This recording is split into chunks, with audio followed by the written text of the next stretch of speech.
ربنا ربنا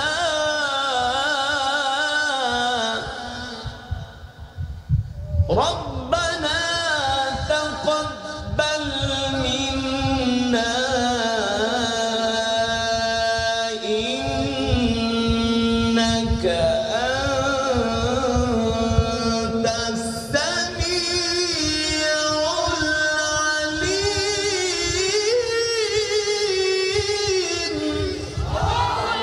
لله التكبير، لله التكبير. أحسن جميل. أعوذ بالله من الشيطان الرجيم.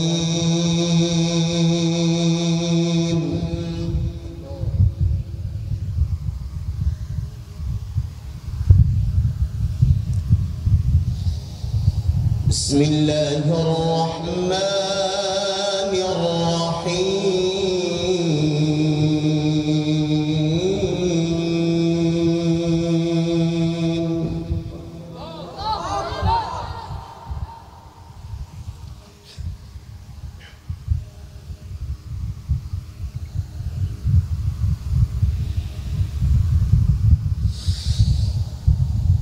وإذ جعلنا البيت مثابة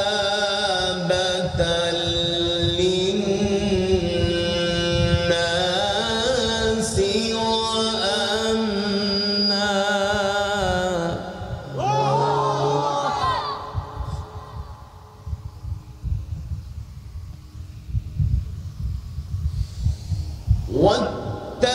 واتخذوا من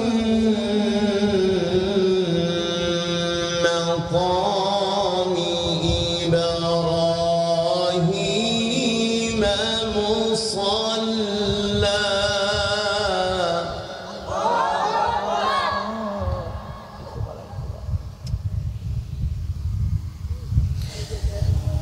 وعهدنا إلى إبراهيم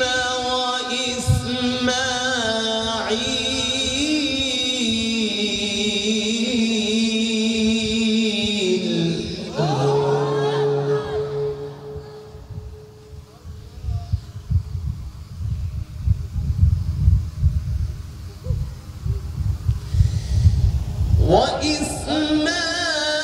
وإسماعيل أن طهر بيتي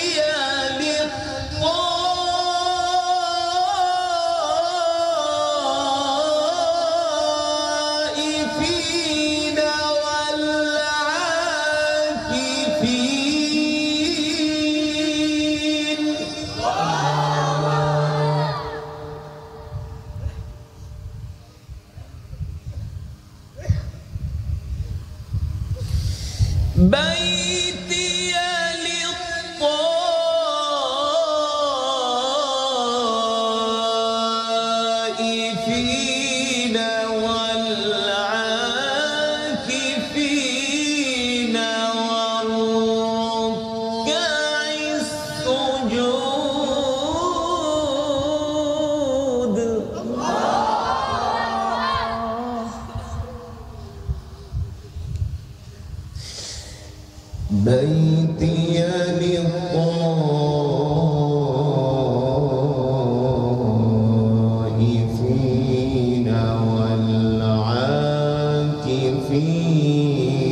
أهله من الثمرات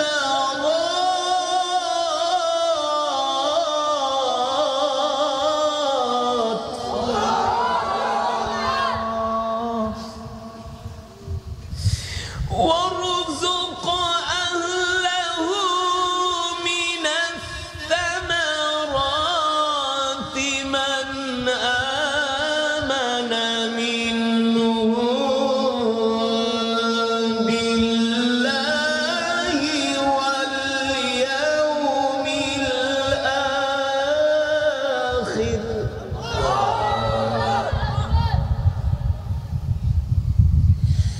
قال ومن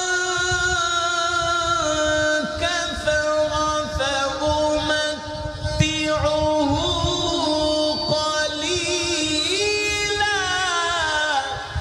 الله تكبير.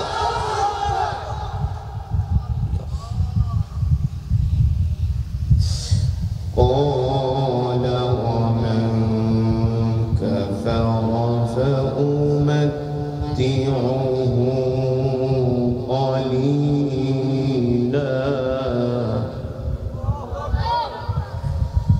قال ومن كفر فأمتعه قليلا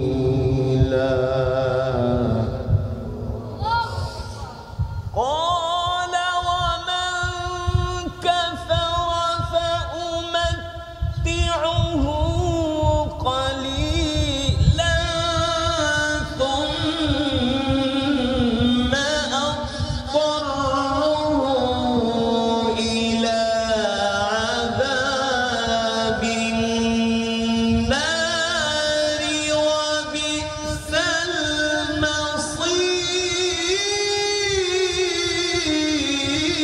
المصير تكبير. جميل.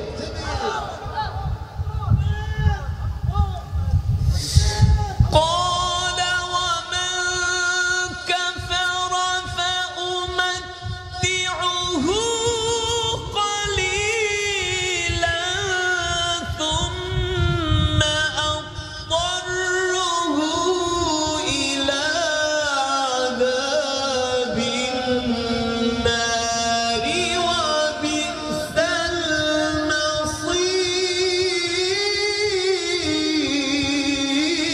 المصير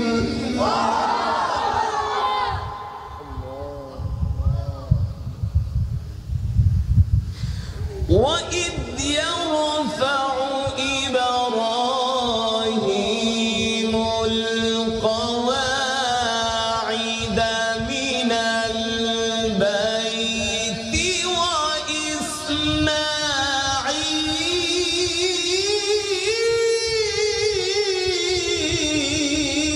وإسماعيل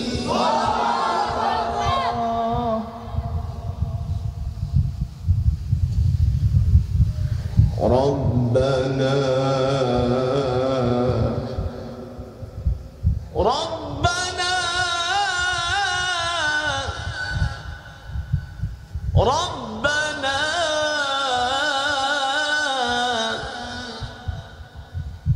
ربنا تقبل منا إنك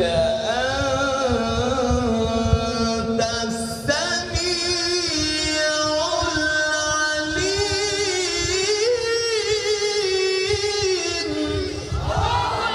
بالله تكبير. بالله تكبير. أحسن جميل.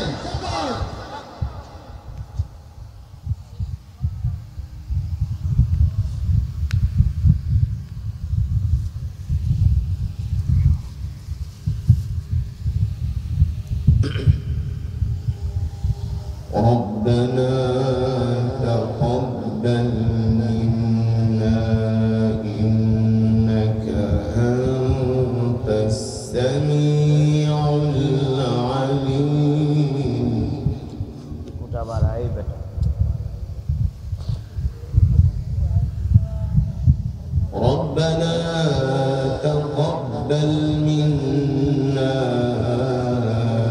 إنك أنت السميع العليم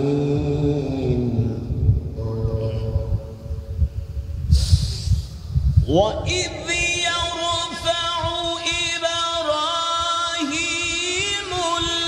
القواعد من البيت وإسماعيل ربنا تقبل منا إنك أنت السميع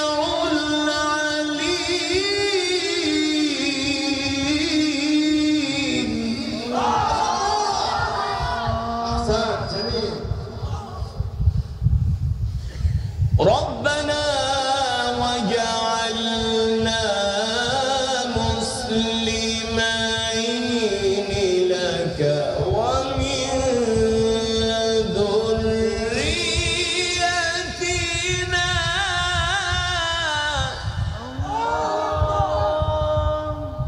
ربنا وجعلنا مسلمين لك ومن ذريتنا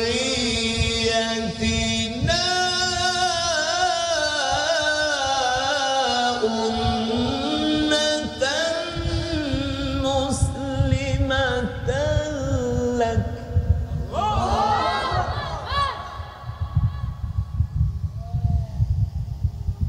وأرنا مناسكنا وتب علينا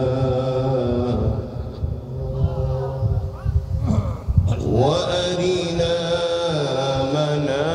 مناسكنا وتب علينا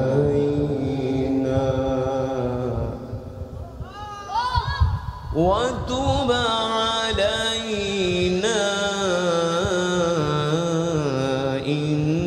إنك أنت التواب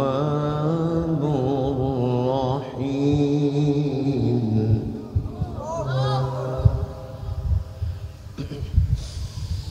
ربنا وجعلنا مسلمين لك ومن ذريتنا أمة مسلمة لك وأرنا مناسكنا وتب علينا إنك أنت التواب الرحيم لله تكبير، لله تكبير. أكبر الآلو، أكبر الآلو. لله تكبير. وأرنا مناسكنا وتب علينا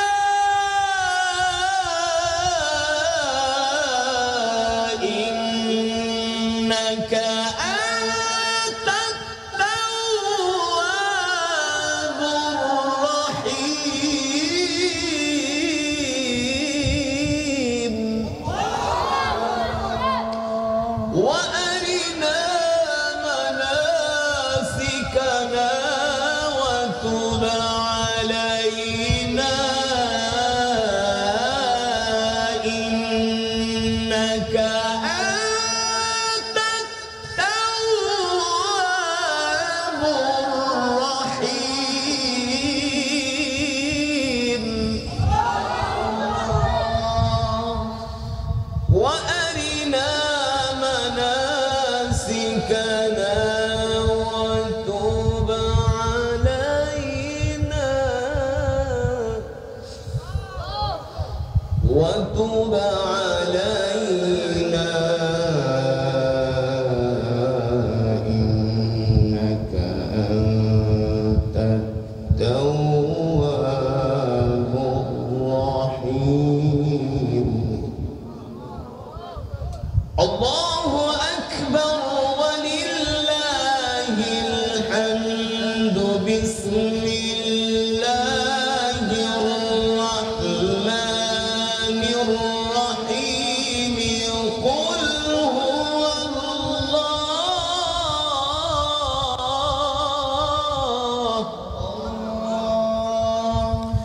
قل هو الله أحد الله الصمد لم يلد ولم يولد لم يلد ولم يولد ولم يكن له كفوا أحد بسم الله الرحمن الرحيم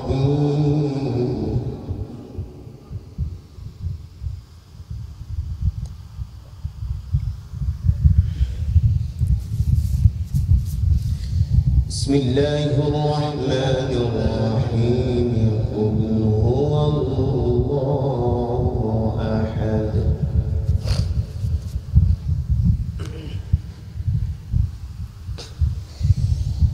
قل هو الله أحد الله الصمد لم يلد ولم يولد ولم يكن له كفوا أحد بسم الله الرحمن الرحيم قل هو الله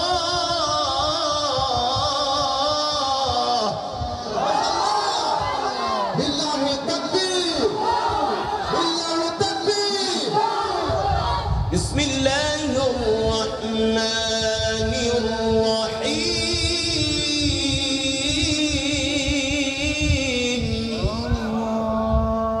بسم الله الرحمن الرحيم قل هو الله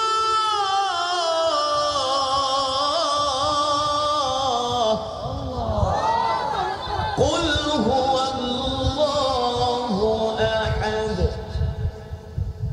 الله الصمد لم يلد ولم يولد لم يلد ولم يولد ولم يكن له كفوا أحد صدق الله العلي العظيم আমরা সকলে বলি আলহামদুলিল্লাহ আর ইমানি আওয়াজ দিয়ে পড়ি আলহামদুলিল্লাহ ইমানদার মুসলমান সমস্ত প্রশংসা কার জন্য আরো জোরে বলি কার জন্য একমাত্র মহান রব্বুল আলামিনের জন্য যিনি আমাদেরকে সৃষ্টি করেছেন ঠিক কিনা বলেন মুসলমান আমাদের হায়াতের মালিক কে আমাদের রিজকের মালিক কে মুসলমান আমরা কার গোলাম আরো জোরে বলতে হবে আমরা কার গোলাম আমরা কি ভারতের গোলাম আমরা কি আমেরিকার গোলাম আমরা কি রাশিয়ার গোলাম আমরা কার গোলাম আমরা এক আল্লাহর গোলাম ঠিক কিনা বলে মুসলমান আমাদের হায়াতের মালিক কে রিজিকের মালিক কে আসমানের মালিক কে জমিনের মালিক কে কোরআনে আছে কি আছে না আছে কি আছে না আমি যে কোরআন আপনাদের সামনে তেলাওয়াত করছি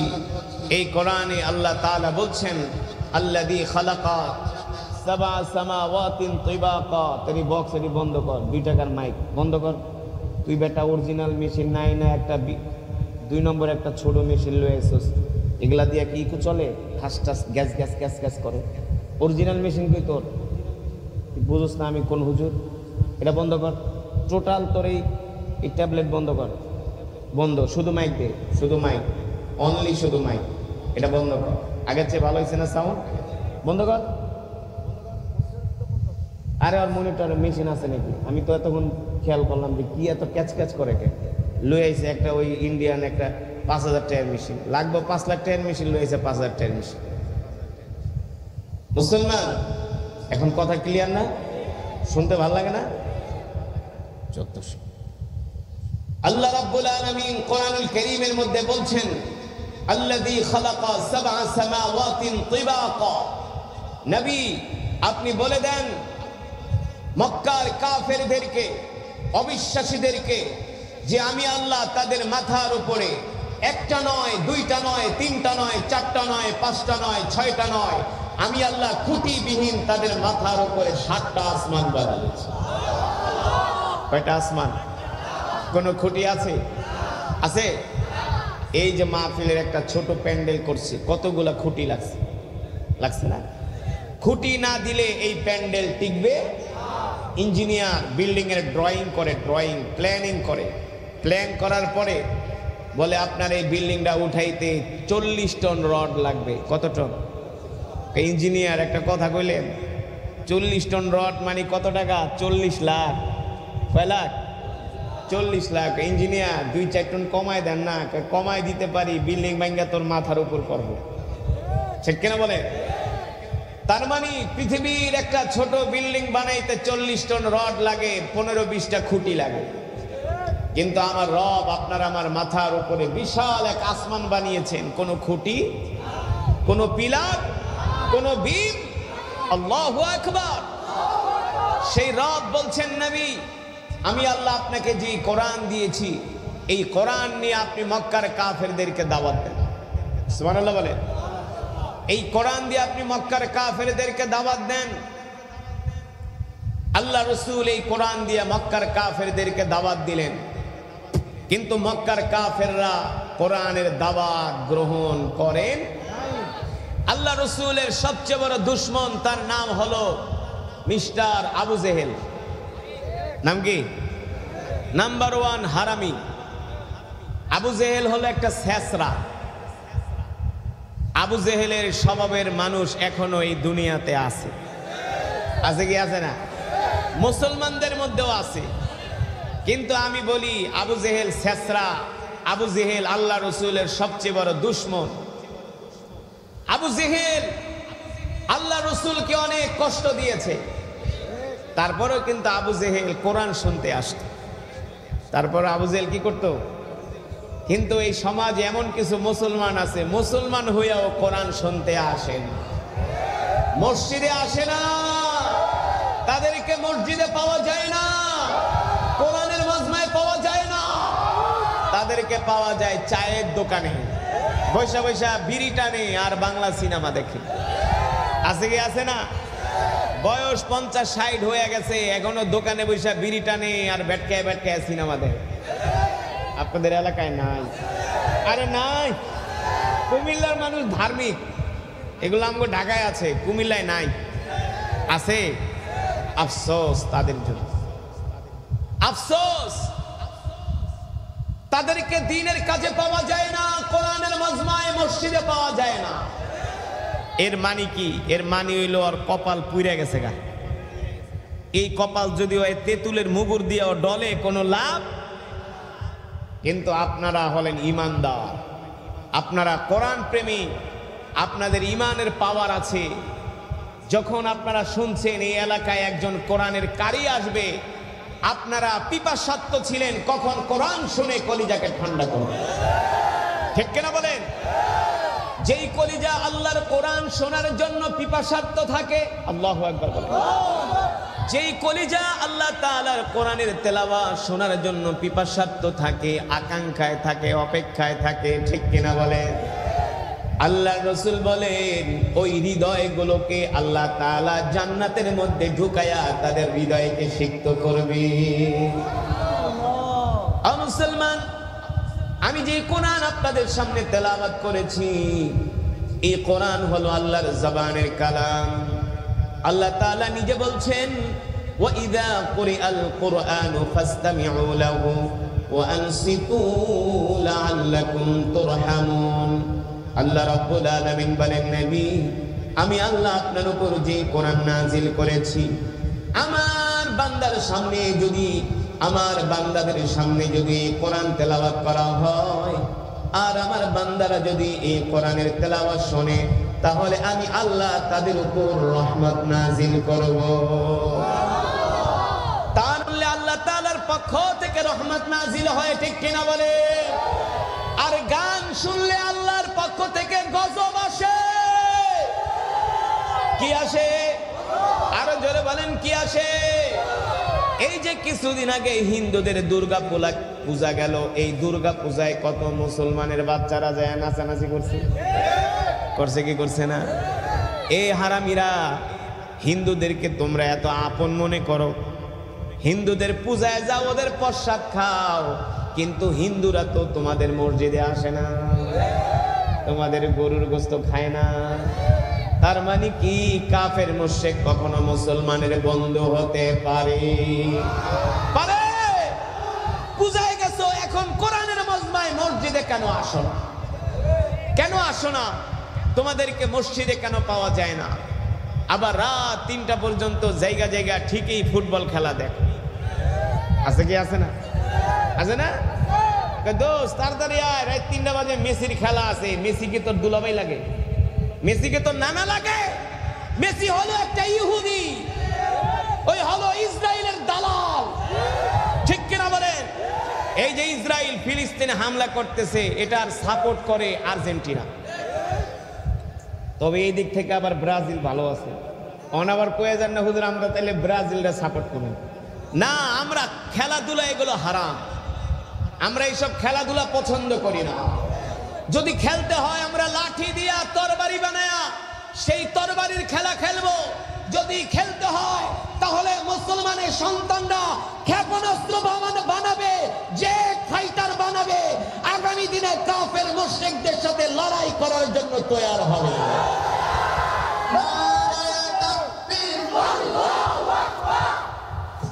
কিরে বেটা, একবারই শেষ, চার শেষ।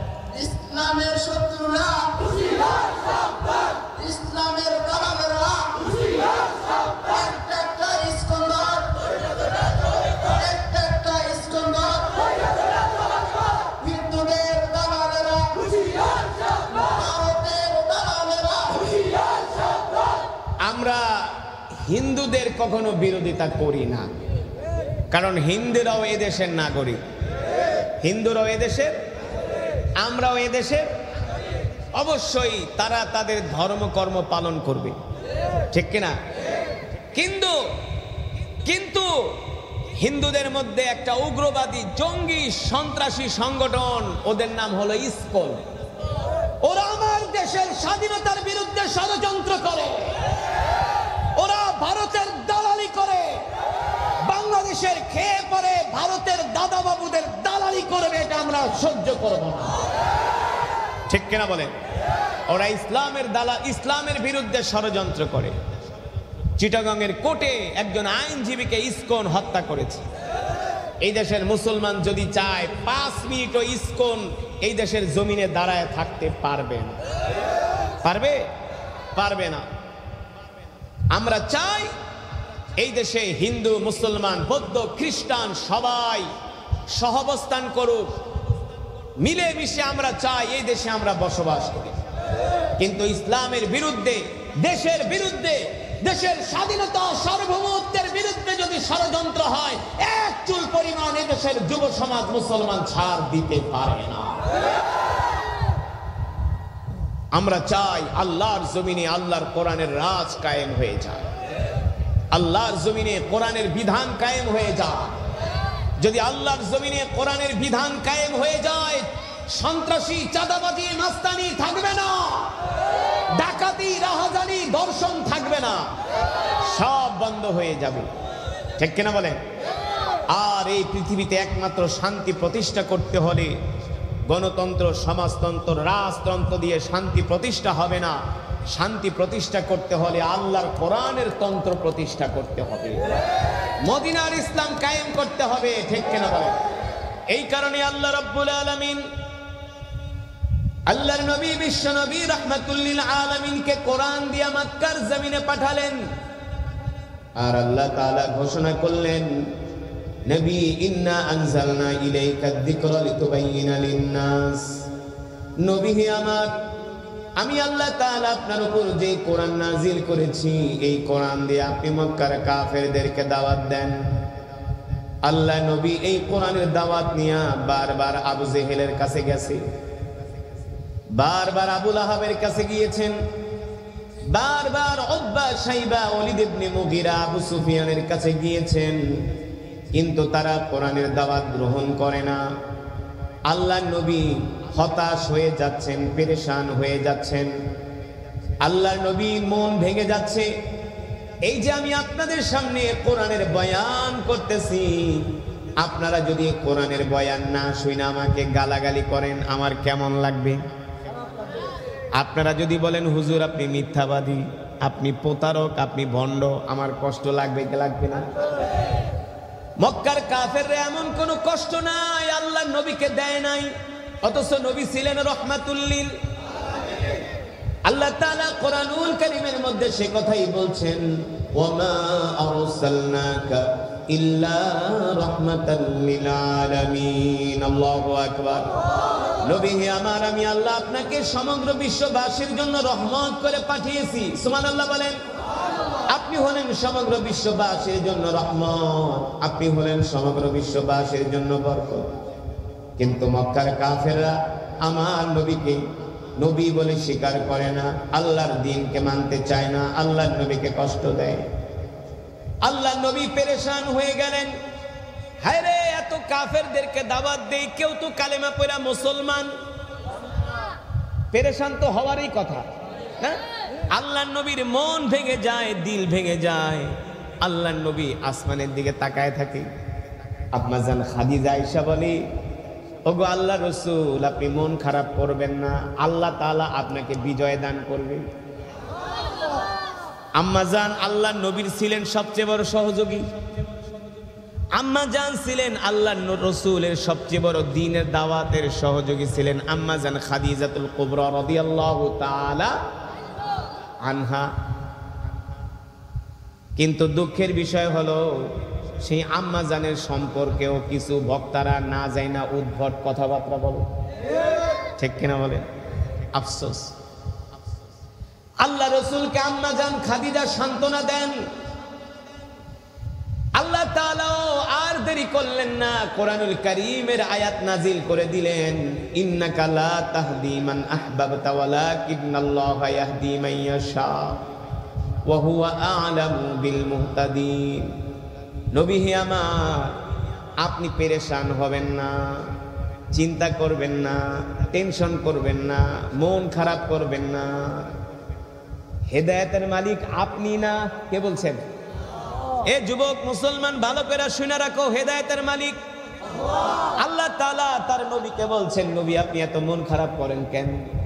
এত মন খারাপ করার দরকার নাই। আপনি মক্কার কাফেরদেরকে বারবার দাওয়াত দিতেছেন, তারা আপনার দাওয়াত গ্রহণ করে না, দাওয়াতকে প্রত্যাখ্যান করে। এই কারণে আপনার মন খারাপ, আপনি হতাশ হয়ে যাচ্ছেন। আপনি হতাশ হবেন না, চিন্তা করবেন না, পেরেশান হবেন না। হেদায়েতের মালিক আপনি না। নবী গো, আপনি যতই দাওয়াত দেন না কেন, আমি আল্লাহ যদি হেদায়েত না দেই, মক্কার কাফেররা কালেমা পড়বে না। পড়বে? হেদায়েতের মালিক আমি আল্লাহ। আপনার কাজ হলো দাওয়াত দেওয়া, আর আমি আল্লাহ হলাম হেদায়েত দিব, ঠিক কিনা বলেন? আপনি আপনার কাজ চালায় যান, দাওয়াত দিয়া যান। আমি আল্লাহ যাকে পছন্দ করব, তাকে আমি আল্লাহ হেদায়েত দিয়া কালেমা পড়ায় মুসলমান বানায় দেব। কিন্তু মুসলমান, আশ্চর্যের বিষয় হলো, মজার বিষয় হলো, আল্লাহ নবী আবু জেহেলকে এত বারবার দাওয়াত দিছেন, কিন্তু আবু জেহেলের কপালে কিন্তু হেদায়েত লেখা ছিল। ছিল? আবু জেহেল কি মুসলমান হইতে পারছে? আবু লাহাবও পারে নাই, আবু লাহাবও পারে নাই, উতবাও পারে নাই, শাইবাও পারে নাই, ওয়ালিদ ইবনে মুগিরাও পারে নাই। কিন্তু আবু জেহেলের ঘরে যেই সন্তান ছিল, আবু জেহেলের পুত্র, আবু জেহেলের পুত্র, তার নাম হলো ইকরামা ইবনে আবা জাহেল। ইকরামা ইবনে আবু জেহেল, আবু জেহেলের ছেলে। ইকরামা নাম কি? দেখেন, বাবা হেদায়েত পায় নাই, কিন্তু ছেলে ঠিকই আল্লাহ তাআলা তাকে দ্বীনের জন্য কবুল করে নিছে। এর একটা লম্বা ইতিহাস আছে। আবু জেহেল যখন 1000 কাফের নিয়ে মদিনায় আক্রমণ করার জন্য যায়, ইসলামের ইতিহাসে প্রথম যুদ্ধ যার নাম হলো বদর, এই বদরের লিডার ছিলেন আবু জেহেল। আবু জেহেলের সাথে ছিলেন তার ওই ছেলে ইকরামা। আবু জেহেলের স্বপ্ন ছিল বদরের প্রান্তরে যায়া মোহাম্মদকে হত্যা করব, ইসলামের নাম নিশানা মুছে দিব, নাউজুবিল্লাহ। আর আবু জেহেলের ছেলে ইকরামার স্বপ্ন ছিল আমার বাবা হলো বদরের কমান্ডার, বদরের প্রান্তরের সেনাপতি, আমার বাবা না আমি নিজেই মোহাম্মদের কল্লাটাই না আমার বাবার মাথার কাছে পায়ের কাছে রাখবো। নাউজুবিল্লাহ বলবেন না? মানে আবু জেহেলের ছেলে ইকরামা এখনো কালেমা পড়া মুসলমান, সে এখনো কাফের। সে বলতেছে আমার মনের তামান্না আশা আকাঙ্ক্ষা হলো আমি আমার বাবার সাথে বদর যুদ্ধে যায়া আমি মোহাম্মদের কল্লাটাই না আমি আমার বাবার পায়ের কাছে রাখবো, আর মক্কার মানুষ দেখবে যে আবু জেহেলের ছেলের বীরত্ব কি, আবু জেহেলের ছেলে কত বড় পারদর্শী একজন যোদ্ধা, বুঝলেন নাই? এই ক্রেডিট নেওয়ার চিন্তা করছিলেন ইকরামা ইবনে আবু জেহেল। এই স্বপ্ন নিয়ে বাবা আর পুত দুইজন মিলা গেল আল্লাহ রসুলের সাথে লড়াই করার জন্য। কোথায় কোথায়? শুহাদায়ে বদর, মদিনা থেকে 80 কিলোমিটার দূরে বদরের প্রান্তর। মদিনা থেকে 80 কিলোমিটার দূরে বদরের প্রান্তর। সেইখানে যায় মক্কার কাফেররা তাবু গাড়ল। আল্লাহ নবী 313 জন নিয়ে মদিনা থেকে বদরের প্রান্তরে আসলো। আইসা দেখলেন আল্লাহ নবী কাফেরের সংখ্যা 1000 আর মুসলমানের সংখ্যা মাত্র 313। আপনারাই বলেন কখনো কি 1000-এর সাথে 313 জন যুদ্ধ করে কি বিজয় অর্জন করা সম্ভব? এই যুগে যদি আমরা 313 জন নিয়ে 1000 পুলিশের বিরুদ্ধে মিছিল করতে যাই, মারামারি করতে যাই, কবে মোল্লা আপনার মাথা নষ্ট হয়ে গেছে। হুজুর আন্নের কি আকল জ্ঞান কিছু নাই? আন্নে আর হুট্টারে লয়ে গেছে, কবি কবে না নোয়াখাইলা কুমিল্লার বাসক আন্নে অজ্ঞা ব্যাকল হুজুর, আন্নে আর হুতেরে লইয়া কিল্লাই মার খেতে নিছেন। হ্যাঁ, ইত্যান করতে পারেন না, ঠিক কিনা? বলবে কি বলবে না? কিন্তু ওই বদরের প্রান্তরে তো আল্লাহ রসুলের সাথে দুইজন ছোট ছোট যোদ্ধাও ছিলেন, মাআজার, যাদের বয়স হলো 10 থেকে 12 জন। দেখবেন বাংলাদেশের নাস্তিকরা গাল বেটকায় মাঝে মাঝে বলে হুজুররা ছোট ছোট বাচ্চাদেরকে নিয়ে মিছিলে যায়। এবারটা মিছিলে যাইব না কেন? আমরা আমাদের ছেলেদেরকে ছোটবেলা থেকে যোদ্ধা বানাতে চাই, ঠিক কিনা বলে? আমরা আমাদের ছেলেদেরকে ছোটবেলা থেকে ইসলামের পক্ষে, দ্বীনের পক্ষে আমরা সৈন্য বানাতে চাই। আমরা গাঁজাখোর বানাতে চাই না, হিরোইন ফেন্সিডিল বানাতে চাই না। আমরা চাই আমাদের সন্তানগুলো ছোটবেলা থেকে এক একজন যোদ্ধা হবে, সাহসী হবে, যারা দেশের জন্য, ইসলামের জন্য লড়াই করবে, যুদ্ধ করবে, ঠিক কিনা বলেন? বদরের প্রান্তরে ছোট ছোট দুইজন যোদ্ধা ছিল, যার নাম হলো মাআজার। আল্লাহ নবী 313 জন নিয়ে ময়দানে আসলেন। আবু জেহেলের ছেলে ইকরামা দেখেন মুসলমানের সৈন্য সংখ্যা হলো 313 জন। ইকরামা কয় এই 313 জন তো আমি একাই সাইজ করব।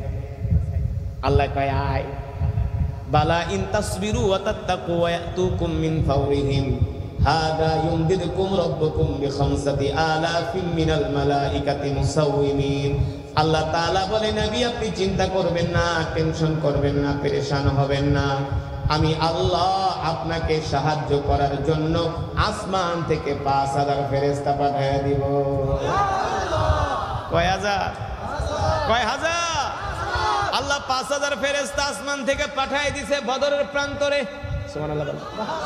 5000 ফেরেশতা যখন আসমান থেকে পাগড়িওয়ালা, দাড়িওয়ালা, জুব্বাওয়ালা, বড় বড় তরবারি নিয়ে নামতাছে, তখন মক্কার লিডার, মক্কার কাফেরদের লিডারের সুরত দইরা আসছিল আবু জেহেল।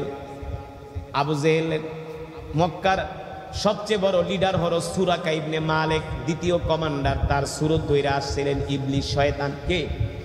ইবলিস শয়তান যখন দেখলো 5000 ফেরেশতা আসমান থেকে নামতেছে জমিনে, এই দৃশ্য দেখা ইবলিস শয়তান যুদ্ধের ময়দান থেকে ভয়ে পালায় গেল।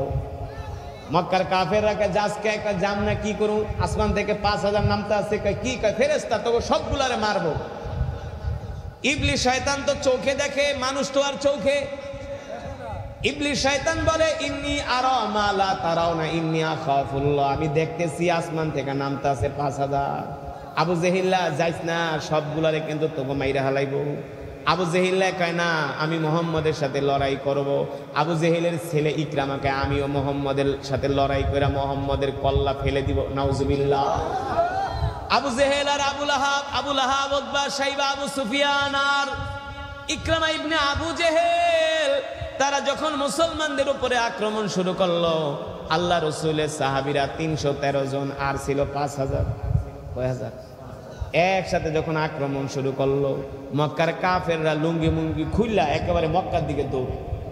যুদ্ধ করব দূরের কথা, আধা ঘন্টার ভিতরে মক্কার কাফেররা যুদ্ধের ময়দান থেকে পালায়ে গেছে।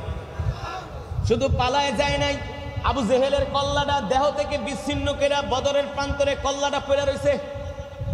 আর দূর থেকে আবু জেহেলের ছেলে ইকরামা মনে মনে ভাবে, আমি তো ভাবছিলাম মুহাম্মদের কল্লা আইনা আমার বাবার মাথার কাছে পায়ের কাছে রাখবো, নাউজুবিল্লাহ, কিন্তু আমি মুহাম্মদের কল্লা তো আনবো দূরের কথা, আমার বাপের কল্লাই তো ফালায় দিছি।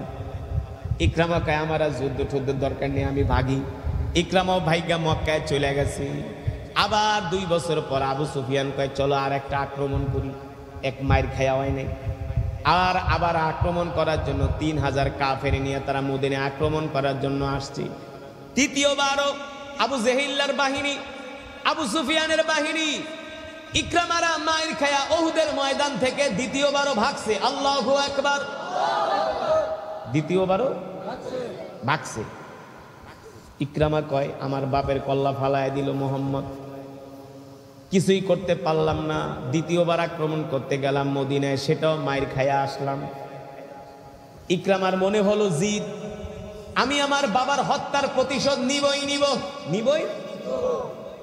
ঠিক আল্লাহর নবী মক্কা থেকে 10,000, মদিনা থেকে 10,000 সাহাবী নিয়া মক্কা বিজয় করার জন্য যখন রওনা হলেন, মক্কার মধ্যে খবর ছড়িয়ে পড়ল, শুনছো মুহাম্মদ 10,000 সৈন্য নিয়ে মক্কা বিজয় করতে আসতেছে। সুবহানাল্লাহ। এই খবর শোনার পরে মক্কার বড় বড় লিডারেরা ঘরের মধ্যে দরজা লাগায়া পালায় আছে। দরজা লাগায় আবু সুফিয়ানের মতো বড় লিডার, বড় নেতা ঘরের ভিতরে দরজা লাগায় পালায় আছে, আমি মুহাম্মদের সামনে যাব না। বদরে যেই মার দিছে আমি জিতছি, আবু জেহেলে যেই মারা মারছি, মুহাম্মদের সামনে পড়লে আমার আর রক্ষা নাই। আবু সুফিয়ানের মতো বড় নেতা ঘরের ভিতরে দরজা লাগায় পালায় আছে। কিন্তু আবু জেহিল্লার ছেলে যে ইকরামা কয় বদরেও মাইর খাইলাম, ওহুদেও মাইর খাইলাম, এবার যেহেতু মুহাম্মদ মক্কায় আসতেছে বিজয় করার জন্য, আমি এই সুযোগে মুহাম্মদের বাহিনীর উপর যাই আক্রমণ করব, মুহাম্মদকে আমি হত্যা করব। বলেন নাউজুবিল্লাহ। আবু জেহেলের ছেলে ইকরামা ডাক দিয়া বলে, হে মক্কার যুবকেরা, তোমরা আমার সাথে আসো, আমি 200 যুবক চাই। কয়শো? পাগল, আল্লাহ রসুলের বাহিনী হইল 10,000, হয় 200 যুবক। কে আমি 200 যুবক চাই, আমি মুহাম্মদের কল্লা ফলায় দিব। মক্কার কিছু গাজাখোর যুবক, ফেন্সিডিলখোর যুবক, হিরঞ্চি যুবক।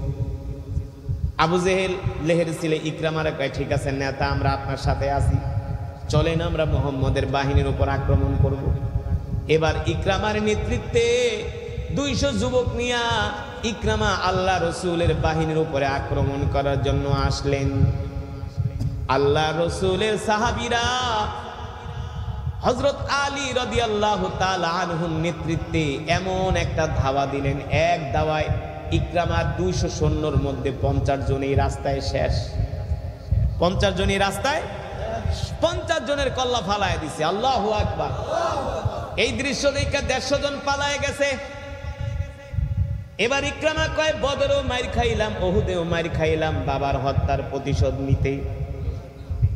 এখন তো দেখতেছি যেই মুহাম্মদকে আমরা মক্কা থেকে খেদায় দিছি, ওই মুহাম্মদই তো মক্কা বিজয় করতেছি। ক্ষমতার মালিক কে? ইকরামা বলে, এই মুহাম্মদকে তো একদিন আমি আমার বাবা মিল্লা মক্কা থেকে খেদায় দিছিলাম। যেই মুহাম্মদকে আমরা খেদায় দিছি, ওই মুহাম্মদ এখন মক্কা বিজয় করতেছে। তার মানে মক্কায় আমার আর থাকা সম্ভব। মুহাম্মাদের বাহিনী পাইলে আমারে সাইজ করব, মুহাম্মাদের বাহিনী পেলে আমাকে সাইজ করবে, মুহাম্মদ আমাকে শেষ করে ফেলবে, হত্যা করবে, ফাঁসিতে ঝুলাবে। কারণ আমি আর আমার বাবা দুইজন ছিলাম মোহাম্মদের দুশমন, ঠিক কিনা বলেন? এই কথা আবু জেহেলের ছেলে ইকরামা ভাবতেছে আর মনে করতেছে, হায় রে, আজ থেকে মোহাম্মদের কথায় মক্কার মানুষ উঠবে আর বসবে, মোহাম্মদ হবে মক্কার প্রেসিডেন্ট। আল্লাহু আকবার, জোরে বলেন আল্লাহু আকবার।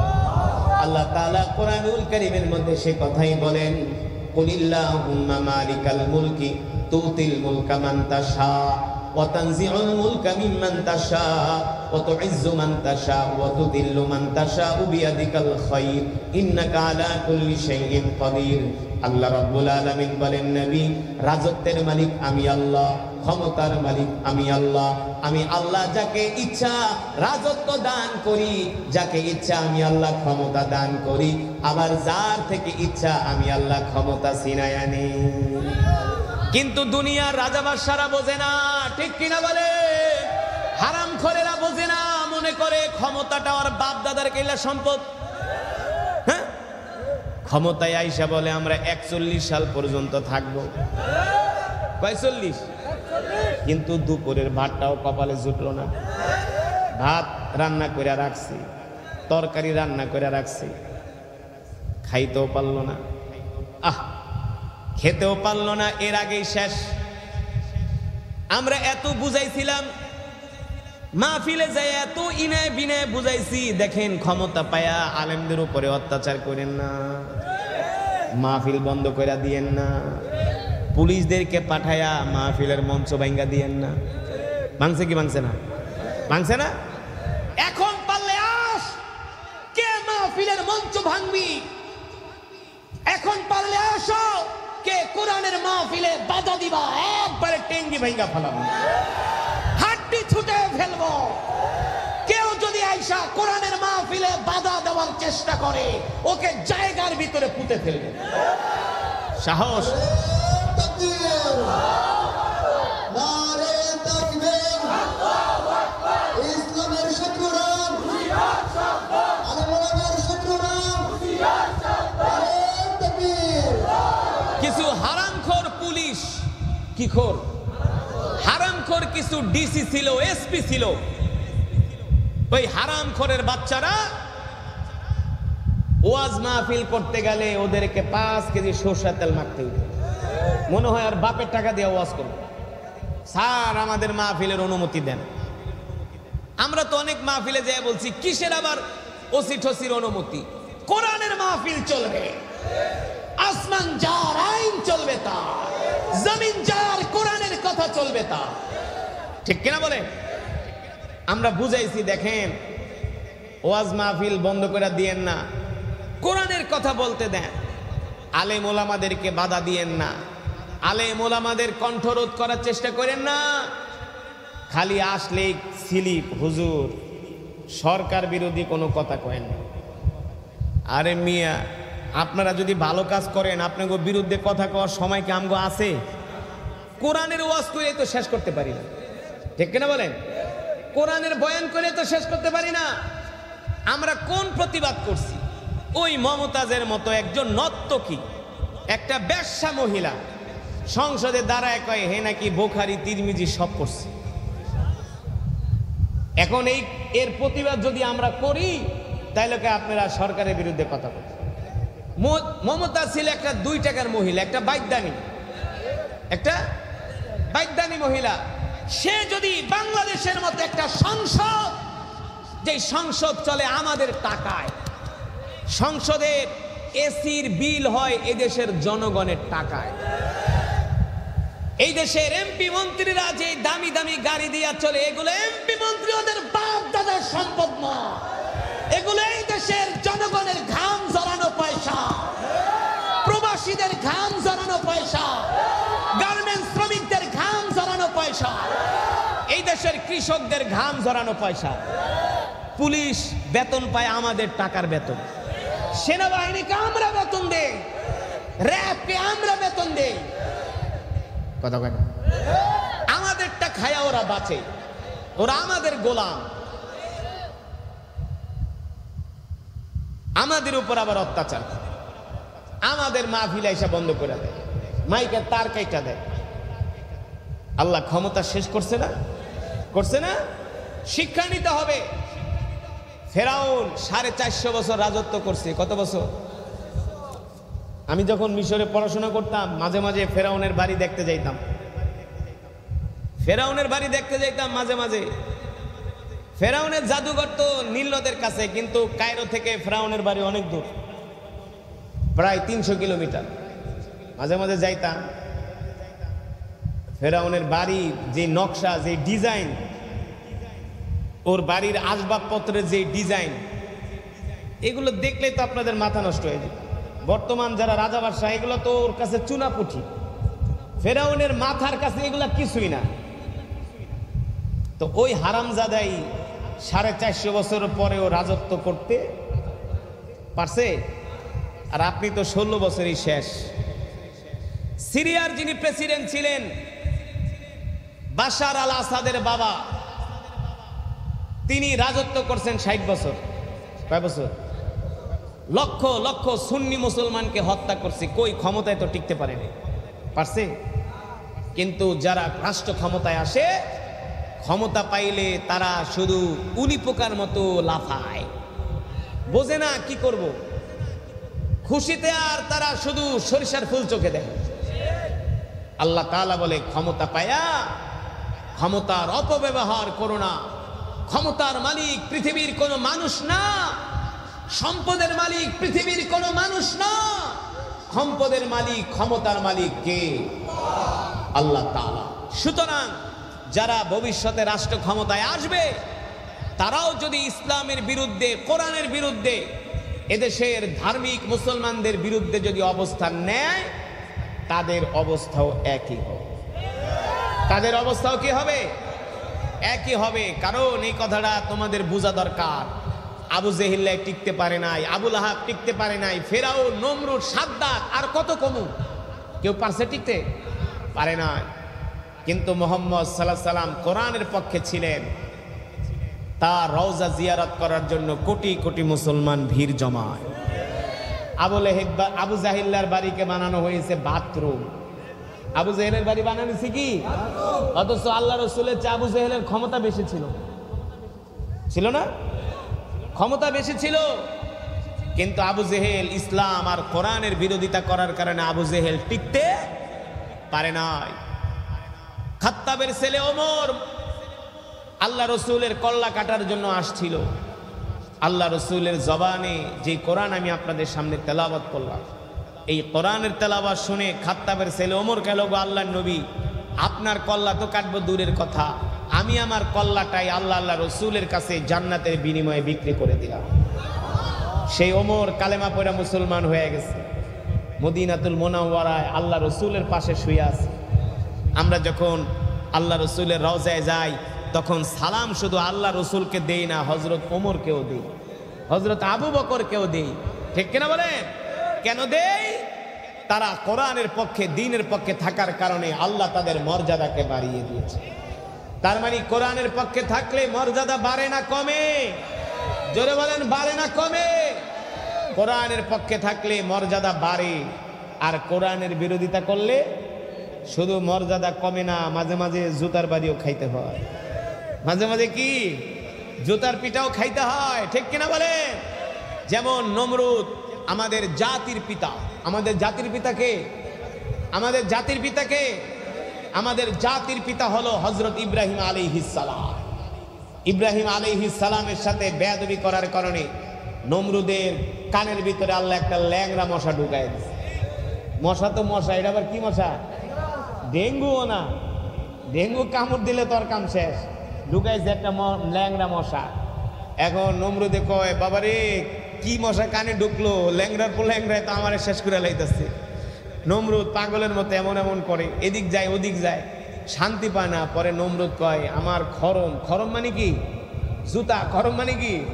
আগের আমলে ওরা কাঠের খরম পায়ে দিত, কাঠের খরম। নমরুদ আর সৈন্যবাহিনীর কয়, খরম দিয়া, জুতা দিয়া আমার মাথার উপর পিঠা। ঠিক কিনা বলেন? ওই খরম দিয়া পিটায়া নমরুদকে হত্যা করা হয়েছে। ঠিক কিনা বলেন মুসলমান? সুতরাং যারা এই পৃথিবীতে আছো, রাষ্ট্র ক্ষমতায় আছো, তোমরা ভালো করে চিন্তা করবা যদি আল্লাহর কোরআনের পক্ষে থাকো, ইতিহাসে তোমাদের নাম স্বর্ণাক্ষরে লেখা থাকবে। এটা করলে তোমরা ডাস্টবিনে নিক্ষিপ্ত হবে, ঠিক কিনা বলেন? এবার আসেন, ইকরামার কথা মনে আসেনি? আছে? কি করছিল? কি করছিল? আল্লাহ রসুলের উপরে আক্রমণ করার জন্য আসছিল। কয়জন নিয়া? কথা না বুঝে গেছেন? এই ওঠাউঠি করে, এই কাগু উড়ুস কেরে, ওঠাউঠি করা যাবে না। বয়ান শেষ করে দিব, শেষ করে দিব, মোনাজাত দিয়ে দিব, চলবে? কতক্ষণ? অত দরকার নাই, অল্প সময় বসেন, আর 15-20 মিনিটের ভিতরে মোনাজাত হয়ে যাবে ইনশা। তবে মোনাজাত না দিয়া কেউ উঠবেন ইনশা আল্লাহ। আমি যে বয়ানে বসছি অলরেডি 1 ঘন্টার উপরে হয়ে গেছে, আপনারা টের পান না, কিন্তু 1 ঘন্টার উপরে হয়ে গেছে গা। সুতরাং আমি 1 ঘন্টার উপরে কোথাও ওয়াজ করি না। তারপরেও যেহেতু আপনাদের এলাকায় আসছি, এই এলাকার মানুষ ধার্মিক, ধর্মপরায়ণ, তাও কিছু সময় বাড়ায়া করব। কিন্তু রাজি আছেন বসতে? ওঠাউঠি করবেন না ইনশা। মুসলমান আল্লাহর বান্দারা, আবু জেহেলের ছেলে ইকরামা আল্লাহ রসুলের উপরে, আল্লাহ রসুলের বাহিনীর উপরে 200 মক্কার তীরন্দাজ বাহিনী নিয়ে মক্কা বিজয়ের করতে যারা আসছিলেন, মুসলমান সেনাবাহিনীর উপরে তারা আক্রমণ করলেন। সাহাবীরা তাদেরকে এমন ভাবে প্রতিরোধ করলেন, প্রতিরোধে তারা টিকতে না পেরে তাদেরকে হত্যা করা হলো। এই দৃশ্য আবু জেহেলের ছেলে ইকরামা দেখলেন, তার 50 জন সৈন্য মারা গেছে। ইকরামা মনে মনে ভাবলেন, চেয়েছিলাম মুহাম্মদের কল্লাটা এনে বাবার সামনে রাখবো, কিন্তু বাবাকে অকালে হারালাম বদরের প্রান্তরে। চাইছিলাম বদরের দুঃখটা উহুদের ময়দানে যায় গুছাবো, কিন্তু উহুদে যায় মাইর খাইলাম। চাইছিলাম উহুদের দুঃখটা, মক্কা বিজয় করতে আসছে মুহাম্মদের বাহিনী, তাদেরকে এমন ভাবে প্রতিরোধ করব যাতে মক্কায় ঢুকতে না পারে, আমি হিরো হয়ে যাব। সেখানেও আমি মাইর খাইলাম। এখন আমার সব শেষ, এখন আমি বাপ দাদার ভিটা মক্কায়ও থাকতে পারবো না। আজ থেকে মক্কার জমিনে মুহাম্মদের শাসন শুরু হয়ে যাবে। জোরে বলেন সুবহানাল্লাহ। মুহাম্মদের শাসন শুরু হয়ে গেলে আমার কপালে মাইর ছাড়া আর উপায়। এখন আবু জেহেলের ছেলে ইকরামা বলে, আমার তো আর মক্কায় ফিরে যাওয়ার কোনো সুযোগ। শুনছি আবু সুফিয়ানের মতো বড় নেতাও নাকি মুহাম্মদের কাছে আত্মসমর্পণ করছি। তো আবু সুফিয়ান তো অনেক বড় নেতা, আমি তো তার কাছে কিছুই। আমার বাবাও এখন আবু জেহেল বাইচা নাই, তার মানে মক্কায় আমাকে কেউ এখন আর সাহায্য করবে না। এখন মক্কা ছেড়ে যাওয়া ছাড়া আমার আর কোনো উপায় নাই। এই কথা আবু জেহেলের ছেলে ইকরামা ভাবে, আর তার চোখ দিয়া পানি পড়ে। বারবার মক্কার দিকে তাকায়। বারবার কেন তাকাবে না? পৃথিবীর কোনো মানুষ তার বাপ দাদার বিড়া ছাড়তে চায় না? ছাড়তে চায়? আপনারা যদি কয় তোর বাপ দাদার বিড়া ছাড়, আপনি বলবেন জীবন দিয়া দিমু, বাপ দাদার ভিটা ছাড়বে? বাপ দাদার ভিটার মাটির ঘেরানি আলাদা। হ্যাঁ, আমরা বিদেশে অনেক দেশে যাই, অনেক প্রবাসীদের সাথে সাক্ষাৎ। আপনাদের এই কুমিল্লা, নোয়াখালীর অনেক প্রবাসীরা মধ্যপ্রাচ্যের দেশে থাকে। গেলে জিগাই কেমন আছেন? হুজুর আই ভালো আছে, আন্নে ভালো আছেননি কেন? আগে কত বছর ধরে থাকেন? কয় আই বেশি না 36 বছর। আমি করে কাগু 36 বছর ধরে বিদেশ করেন, এত আরামে বিদেশে থাকেন, খাওয়া দাওয়া দামি গাড়ি নিয়ে চলেন, ডলার গনেন, দিনার গনেন, দেরহাম গনেন, ভালোই তো আছেন, রিয়াল গনেন। হুজুর যতই আরামে থাকি না কেন, মায়ের দেশ, বাবার দেশ, ওই দেশের কথা মনে পড়লে আর কিছু ভালো লাগে না। তার মানে বাপ দাদার ভিটায় থাকার শান্তি আলাদা, ঠিক কিনা বলেন? আবু জেহেলের ছেলে ইকরামা কয়, হায় রে, একদিন তো আমরা মুহাম্মদকে মক্কা থেকে বের করে দিয়েছিলাম, আর আজকে সেই মুহাম্মদের ভয়ে আমি মক্কা থেকে চলে যেতেছি। আল্লাহু আকবার! দেখেন আমার আল্লাহ তাআলার পরিকল্পনা। আমার নবী যেদিন মক্কা থেকে মদিনায় চলে যায়, নবী কান্না করতে করতে চোখ দিয়া নবীর পানি পড়ে। আল্লাহ তাআলা ডাক দিয়ে বলে, বন্ধু আপনি কাঁদবেন না, কান্না করবেন না, আপনার চোখের পানি আমি সহ্য করতে পারি না। ও বন্ধু, আমার হাবিব আজকে আপনি মক্কা থেকে চলে যাচ্ছেন কান্না করতে করতে, একটু ধৈর্য ধরেন, আর কিছুদিন পরে আমি আল্লাহ আপনাকে আপনার হাতে মক্কার শাসন ক্ষমতা ফিরায় দিব, আপনি হবেন মক্কার প্রেসিডেন্ট। সুবহানাল্লাহ বলেন। আবু জেহেলের ছেলে ইকরামা কয়, হায় রে, বাপও হারাইলাম, নেতৃত্ব হারাইলাম, নেতাগিরিও গেল, বাপ দাদার বিটায়ও থাকতে পারলাম না, দুঃখ আর দুঃখ। ইকরামার স্ত্রীও কিন্তু মক্কায়, বউডারেও সাথে আনতে পারলাম না। দেখেন আল্লাহর মায়ের, বাপ মল্ল, সম্পদও শেষ, বাড়িঘরও শেষ, বউডারও আনতে পারলো না। ইকরামার স্ত্রীও মক্কায় আটকা পড়ে আছে। ইকরামা বলে, আমি যদি এখন মক্কায় ঢুকি, মোহাম্মদ আমার কল্লা ফালায় দিব, আর কিছুক্ষণ পরে মোহাম্মদ তার সৈন্য পাঠাবে আমাকে ধরার জন্য, কারণ সে তো 1 নম্বর আসামি। ইকরামা বলে, আমি আর মক্কায় থাকা তো প্রশ্নই আসে না, মক্কায় তো ঢুকতে পারবো না, কি করা যায়? আমি অন্য কোনো দেশে নদী পার হইয়া চলে যাই। ইকরামা ঘোড়া দৌড়াইয়া মক্কা থেকে চলে গেলেন জর্দানের নদীবর্তী কোনো এলাকা, উপকূলীয় একটা এলাকায়, নদীর পারে চলে গেলেন, নদী পার হয়ে অন্য দেশে চলে যাবে। এবার ইকরামা জর্দানের একটা নদীর পারে যায়, উপকূলীয় এলাকায় যায় তাঁবু গাড়লেন। সেখানে মনের দুঃখে কষ্টে সেখানে তিনি থাকতে লাগলেন, আর ভাবলেন কি করবে সে। এইদিকে আল্লাহ নবী যখন মক্কা বিজয় করলেন, মক্কার কাফেররা দলে দলে আইসা আল্লাহ রসুলের হাতে হাত রেখে কালেমা পড়ে মুসলমান হচ্ছে। এমনকি আবু সুফিয়ানের মতো সবচেয়ে বড় নেতা আবু সুফিয়ান, নাম শুনছেন, রাদিয়াল্লাহু তাআলা, তিনি পরবর্তীতে মুসলমান হয়েছে। আল্লাহ রসুলের কাছে এসে আবু সুফিয়ান আত্মসমর্পণ করলেন আর বললেন, ওগো আল্লাহর পয়গম্বর মুহাম্মদ সাল্লাল্লাহু আলাইহি সাল্লাম, আপনি আমাকে কালেমা পড়ায় মুসলমান বানায় দেন। আবু সুফিয়ান কালেমা পড়ে মুসলমান হয়ে গেল। এবার মক্কার মানুষরা বলে, আমাদের বড় নেতা আবু সুফিয়ান মুসলমান হয়ে গেছে, তার মানে আমাদের আর বাঁচার উপায়। সবাই কালেমা পড়ে মুসলমান হতে শুরু করলো। এখানেই শেষ নয়, ওই যে ইকরামার স্ত্রী মক্কায় আটকা পড়ে আছে, তিনিও ভীত সন্ত্রস্ত হইয়া কান্না করতে করতে আল্লাহ রসুলের বাড়ির কাছে গেলেন। মুখ ঢাইকা, কি ঢাইকা? লজ্জায় ভয়ে, কারণ সাহাবীরা যদি দেখে তাকে গ্রেফতার করবে। মুখ ঢেকে আল্লাহ রসুলের বাড়ির কাছে গেলেন, মৃদু কণ্ঠে বলতেছেন, ওগো আল্লাহর নবী, আমি আপনাকে একটা কথা বলি, আপনি রাগ করবেন না, আমাকে হত্যা করবেন না, আমি আমার পরিচয়টা আপনার কাছে দিতেছি, আপনি প্রতিশোধ নেবেন না। আল্লাহ নবী বলে, বলেন কি আপনার পরিচয়?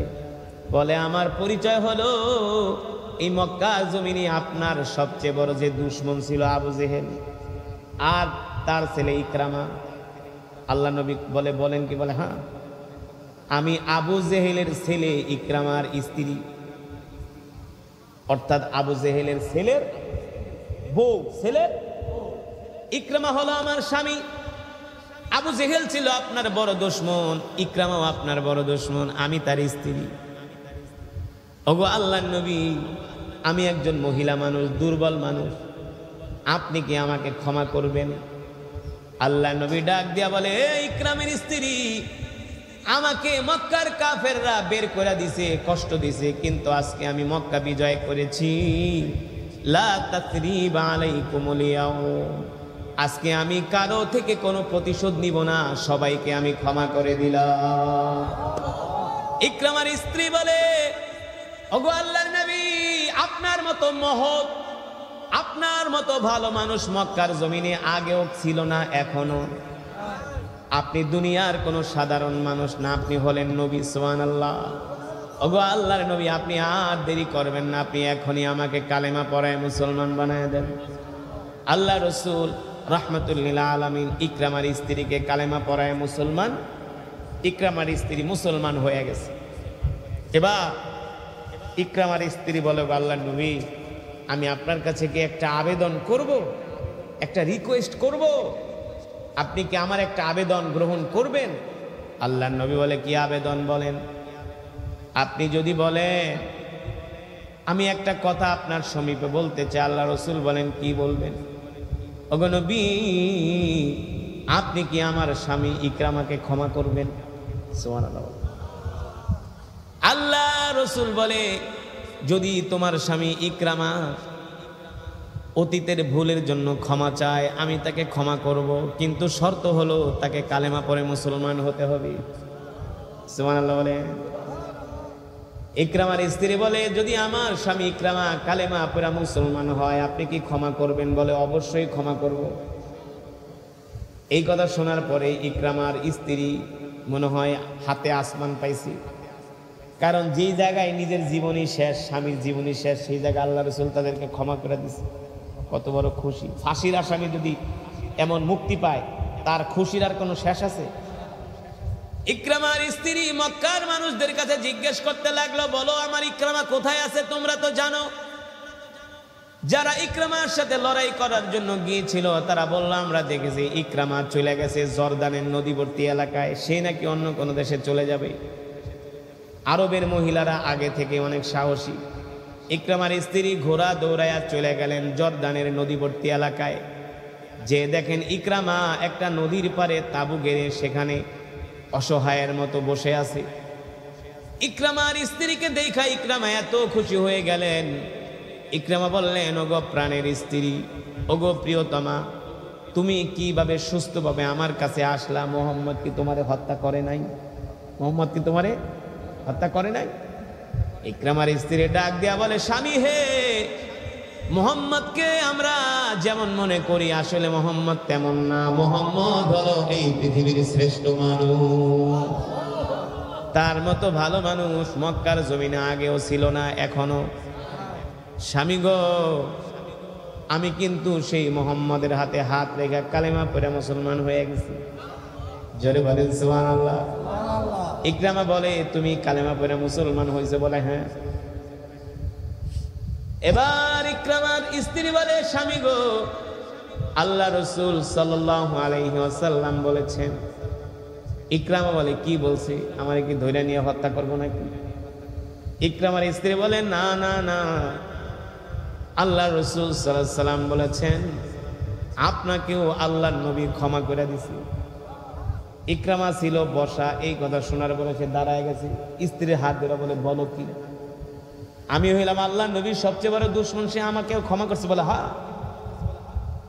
ইকরামার স্ত্রী বলে, স্বামী চলেন চলেন, আপনিও আল্লাহ রসুলের হাতে হাত রেখা কালেমা পড়ে মুসলমান হয়ে যান। আর আস্তে কোন সুবহানাল্লাহ। ও যুবক, মক্কার সবচেয়ে বড় কাফের, সবচেয়ে বড় ইসলামের দুশমন এবার আল্লাহ রসুলের হাতে হাত রেখা কালেমা পড়ে মুসলমান হওয়ার জন্য রওনা শুরু করছে। ইকরামা যখন আল্লাহ নবীর বাড়ির দিকে যায়, ইকরামার শরীর থরথর করে ভয়ে কাঁপতেছে। ইকরামা জানে মোহাম্মদ যদিও আমাকে ক্ষমা করে দেয়, মোহাম্মদের আশেপাশে যারা আছে তারা ক্ষমা কোন সময় না আবার মায়ের শুরু করে দেয়, বুঝেন না? ইকরামা ভয়ে থরথর করে কাঁপতেছে, কারণ ইকরামা জানে আল্লাহ রসুলের সাথে একজন রাগী মানুষ আছে, সে ধরলে শেষ। কে? কে? আল্লাহু আকবার। বদরের যুদ্ধে যখন 70 জন কাফেরকে বন্দী করলো, আল্লাহ নবী জিজ্ঞেস করলো, আবু বকর এই 70 জনের ব্যাপারে আপনার কি ফায়সালা? সেদিন আবু বকর ছিলেন নরম দিলের মানুষকে আল্লাহ নবী সবাই তো আমরা আত্মীয় স্বজন, ওদেরকে ক্ষমা করে দেন, দিন শিখান, মুসলমান হয়ে যাক। সাইয়েদনা হযরত আবু বকর রাদিয়াল্লাহু তাআলা আনহুর সিদ্ধান্ত শোনার পরে জিজ্ঞেস করলেন হযরত ওমরের কাছে, ওমর আপনি বলেন কি সিদ্ধান্ত? ভাই কোনো কথা নেই, 70টার কল্লা ফালায় দেন। সুবহানাল্লাহ বলেন। ওমর ছিলেন রাগী, গরম। ইকরামা কয়, ওমরের কাছে তো আমার বাপ, আমি কিছুই না। ওমরের কাছে কিছু? আমরা তো ওমরের কাছে চুনাপুঠি। মোহাম্মদ যদিও ক্ষমা করে দেয়, মনে হয় না ওমর আমাকে ছাড়বে না, এক কোপ দিয়ে আমার পাল্লা ফালায় দেয়। আল্লাহ নবী আগে ডাক দিয়ে বলে, ওমর আপনি শান্ত হন, ওর মাইঠা দিয়েন না, শান্ত হন। ইকরামা আসলেন, আল্লাহ রসুল দ্বারা ইকরামাকে বুকে জড়ায় নিলেন। আরো জোরে বলেন সুবহানাল্লাহ। আল্লাহ রসুলের ব্যবহার দেখে ইকরামা মুগ্ধ হয়ে গেলেন, আর বললেন, ওগো আল্লাহর নবী আর দেরি করবেন না, আপনি আমাকে এখনই কালেমা পড়ে মুসলমান বানায় দেন। পড়েন লা ইলাহা ইল্লাল্লাহু মুহাম্মাদুর রাসূলুল্লাহ সাল্লাল্লাহু। ইকরামা কালেমা পড়া মুসলমান হয়ে গেছে। এখন ইকরামা কি কয় জানেন? বলবো? ইকরামা বলে, আল্লাহ রাসূল, আবু জেহেলের ছেলে ইকরামা আপনার হাতে হাত রেখা শপথ করলো, শপথ করতেছে ইকরামা ইসলামের বিরুদ্ধে যতবার তরবারি ধরছে, যত সময় ব্যয় করছে, যত অর্থ ব্যয় করছে, তার চেয়েও আরো শত শত গুণ সময় অর্থ ইসলামের পক্ষে জিহাদ করে ইকরামা আল্লাহর দ্বীনের জন্য শহীদ হয়ে যাবে। ইকরামা ওয়াদা করলো, ইকরামা জীবনে যতদিন বাঁচবে আল্লাহর দ্বীনের জন্য তার জান মাল সময় আল্লাহর রাস্তায় ব্যয় করবে, দ্বিগুণ শক্তি খরচ করবে আল্লাহর রাস্তায়। সুবহানাল্লাহ। আল্লাহ রাসূল ইকরামাকে কালেমা পড়ায় মুসলমান বানায় দিলেন। লম্বা চূড়া ঘটনা, প্রায় 1.5 ঘন্টা হয়ে গেছে। সেই ইকরামা কালেমা পড়া মুসলমান হলেন। তারপরে একটা যুদ্ধ হয়েছিল রোমানদের সাথে। কাদের সাথে? যুদ্ধটার নাম হলো ইয়ারমুকের যুদ্ধ। মুসলমানের সৈন্য সংখ্যা ছিল 33,000, আর কাফেরের রোমানরা কাফেরদের সৈন্য, খ্রিস্টানদের সৈন্য সংখ্যা ছিল 1.5 লাখ। কয় লাখ? 1.5 লাখ। রোমানরা ইয়ারমুকের ময়দানে আইসা যখন দেখলো 33,000 মুসলমান, রোমান সেনাপতি কেন নাস্তা টাস্তা খাইস না, এই 33,000 সাইজ করে একবারে আধা ঘন্টা পর নাস্তা খাবো।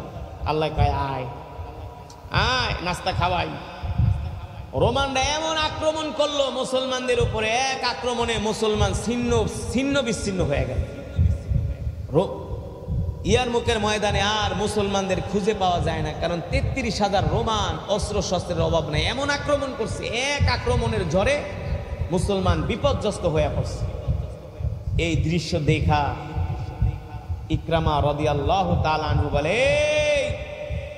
মক্কার যুবকেরা, মুহাম্মদ সাল্লাল্লাহু আলাইহি সাল্লামের সৈনিকেরা, 1.5 লক্ষ রোমান আমাদের উপর আক্রমণ করে আমাদেরকে বিপর্যস্ত করে দিছে। আমি ইকরামা আজকে এই ইয়ারমুকের ময়দানে 400 জানবাস মর্দে মুজাহিদ চাই, যারা মৃত্যুর শপথ নিয়ে আমার সাথে যোগ দিবে। আমি ইকরামা এমন একটা অভিযান পরিচালনা করব, সেই অভিযানটা হবে রোমানদের কলিজা আমি ছিঁড়ে ফেলব, রোমানদের কলিজায় যে আমি আঘাত করব। কিন্তু 400 যুবক আমার সাথে চাই। এমন আক্রমণ করুন রোমানদের ঘাটি মাটি সব ছিন্ন বিচ্ছিন্ন করে দেবে। জোরে বলেন আল্লাহু আকবার। কিন্তু শর্ত হলো 400 যুবক চাই। কয়শো? একে একে মুসলমান তো ময়দানে মানে আক্রমণের চোটে বিপর্যস্ত হইয়া ছড়ায় ছিটায় পড়ছে, যে যার জান নিয়ে পালাইছে। এখন আবার একসাথে হইতে সময় লাগে না। ইকরামা জোরে জোরে আওয়াজ করে বলতেছে, আমি 400 যুবক চাই। এই কথা শোনার পরে 400 যুবক আস্তে আস্তে করে একত্রিত হইয়া ইকরামার হাতে হাত রেখা বায়াত গ্রহণ করছে। ইকরামা রাদিয়াল্লাহু তাআলা আনহু বলে, কালেমার পতাকাটা আমার হাতে দাও, আমি নেতৃত্ব দিচ্ছি। আল্লাহু আকবার। আমি নেতৃত্ব দিচ্ছি। এই কথা বলে ইকরামা রাদিয়াল্লাহু তাআলা আনহু 400 জানবাজ মর্দে মুজাহিদ নিয়া রোমানদের উপরে এমন আক্রমণ শুরু করলো, যেই দিকে ইকরামার বাহিনী যায় ওই দিকে আর রোমানদের সৈন্যদের দেহ পাওয়া যায় না, শুধু মাথাগুলো জমিনে পড়ে আছে। একসাথে 4 থেকে 5,000 রোমানদেরকে হত্যা করা হলো। এই দৃশ্য দেখা রোমান সৈন্যরা ওদের যুদ্ধের ঘাঁটি, তাবু ছাইরা, রসদপত্র যা ছিল সব ছাইরা তারা পালায়ন শুরু করলো। ইকরামার এক আক্রমণে 1.5 লক্ষ রোমান বাহিনী ইয়ারমুকের যুদ্ধে 33,000 মুসলমানের কাছে পরাজিত হল। জোরে বলেন সুবহানাল্লাহ। রোমান কারা? বর্তমানে আমেরিকা, রাশিয়া যেমন পরাশক্তি, সেই 1450 বছরের রোমানরা ছিল এমন পরাশক্তি, সুপার পাওয়ার। ইকরামা এমন আক্রমণ করছে, রোমানরা যুদ্ধের ময়দান থেকে পালায়ে গেছে, মুসলমান বিজয় অর্জন করছে। প্রায় 70 থেকে 80 হাজার উট, গনিমতের মাল, তরবারি, ডাল, খাবার পত্র যা ছিল ওদের সব মুসলমান দখল করছে। কিন্তু ইকরামার উপরে রোমানরা এমন আক্রমণ করছে, ইকরামা রাদিয়াল্লাহু তাআলা আনহুর শরীরের মধ্যে তীর আর তরবারির আঘাত, ইকরামার পেট ফুটা হইয়া ভুঁড়িগুলো বের হয়ে যাচ্ছে, রক্ত বের হইয়া ইকরামা রাদিয়াল্লাহু তাআলা আনহু ইয়ারমুকের ময়দানে লুটায়া পড়ছে। এই দৃশ্য দেখতেছে খালিদ ইবনুল ওয়ালিদ। খালিদ ইবনুল ওয়ালিদ দৌড়ায় আসছে, আয়েশা ইকরামাকে ধরছে। ইকরামা বলে, খালিদ দোস্ত, তোমার কি মনে আছে আমরা যে উহুদের যুদ্ধে একসাথে দুইজনে আমরা আল্লাহ রসুলের বিরুদ্ধে যুদ্ধ করছিলাম? খালিদকে, হ্যাঁ দোস্ত, খুব মনে আছে। খালিদ, উহুদের ময়দানে আমরা আল্লাহ রসুলের বিরুদ্ধে যুদ্ধ করছিলাম, আজকে আমরা দুইজন আল্লাহ রসুলের পক্ষে জিহাদ করতে আসছি। জোরে বলেন আল্লাহু আকবার। ইকরামা রাদিয়াল্লাহু তাআলা আনহু শরীর থেকে রক্ত ঝরতেছে। শুধু তিনি একা না, ইকরামার একজন ছেলে ছিল, সেও তার সাথে যুদ্ধের ময়দানে। বাবার ছেলে দুইজনেই রোমানদের তরবারির আঘাত খায়া মাটিতে লুটায় পড়ছে। ইকরামা ডাক দিয়ে বলে, খালিদ, মক্কার মানুষকে বলে দিও, মক্কার মানুষ মনে করে আমি ইকরামা মৃত্যুর ভয়ে আল্লাহ রসুলের হাতে হাত রেখা কালেমা পড়ে মুসলমান হয়েছি। আসলে মৃত্যুর ভয়ে না, আমি মন থেকেই কালেমা পড়ে মুসলমান হয়েছি। মক্কার মানুষদেরকে বলে দিও আমি আল্লাহর দ্বীনের জন্য শহীদ হয়ে গেছি, আমি মিথ্যার আশ্রয় নেই নাই, আমি মৃত্যুর ভয়ে মিথ্যার আশ্রয় নেই নাই। মক্কার মানুষরা আমাকে সন্দেহ করত যে আবু জেহেলের ছেলে ইকরামা মনে হয় মৃত্যু থেকে বাঁচার জন্য অভিনয় করে বাঁচতেছি। আল্লাহ রসুলের হাতে হাত রেখে কালেমা পড়ে মুসলমান হয়েছে। শুধু মক্কার মানুষগুলো ইকরামাকে সন্দেহ করতো না, সাইয়েদনা ওমর ইবনুল খাত্তাব, হযরত ওমরের মতো খলিফা সাহাবীও ইকরামাকে সন্দেহের চোখে দেখতো, যে মনে হয় ইকরামা মুসলমানের হাত থেকে বাঁচার জন্য মিথ্যা অভিনয় করতেছে মুসলমান হইয়া। ইকরামা বলে, আমিরুল মুমিনিনকে বইলা দিও ইকরামা কোনো মিথ্যার আশ্রয় নেয় নাই, ইকরামা কোনো মিথ্যার আশ্রয় নেয় নাই। ইকরামা আল্লাহর দ্বীনের জন্য ইয়ারমুকের ময়দানে শহীদ হয়ে গেছে। আল্লাহু আকবার। জোরে বলেন আল্লাহু আকবার। ও যুবকরা, আল্লাহর জমিনে আল্লাহর দ্বীন কায়েমের জন্য যদি রক্তের প্রয়োজন হয়, জীবন দেওয়ার প্রয়োজন হয়, যদি কখনো জিহাদের ডাক আসে, আমরাও হযরত ইকরামার মতো জীবন দিতে কে কে রাজি আছি? হাত উঠে আল্লাহকে দেখায় দেই। লিল্লাহি তাকবীর, লিল্লাহি তাকবীর। সাবিলুনা সাবিলুনা, তরিকুনা তরিকুনা। আল কোরআনের আলো, আল হাদিসের আলো, তোমার নেতা আমার নেতা, তোমার নেতা আমার নেতা। মাশাআল্লাহ, হাত নামা। আল্লাহর জমিনে দ্বীন কায়েমের জন্য যদি আমাদের রক্তের প্রয়োজন হয়, আমরা রক্ত দিতেও রাজি আছি, আমরা জীবন দিতেও রাজি আছি। ইনশাআল্লাহ তাআলা আমাদের সকলকে কবুল করুন, এই মাজমাকে কবুল করুন। আজকের মাহফিলে যে আসছি, আমি যে আসছি, আপনারা খুশি? যুবকরা খুশি?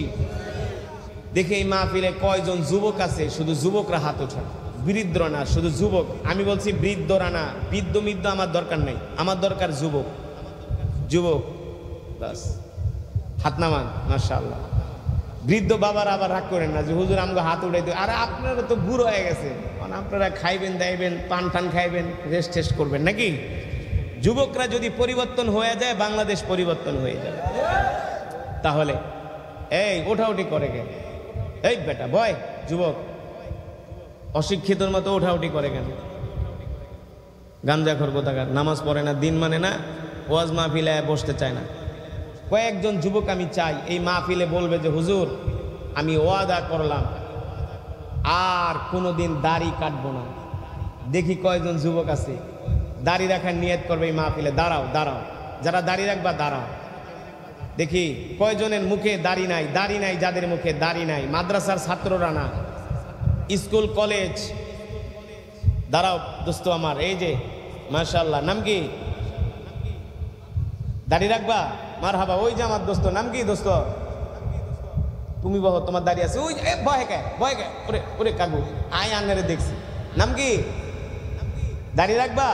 মাশাআল্লাহ, আমার দোস্ত আর আমার দোস্ত, আমি যদি জান্নাতে যেতে পারি ওদেরকে আমি জান্নাতে নিয়ে যাবো ইনশাআল্লাহ।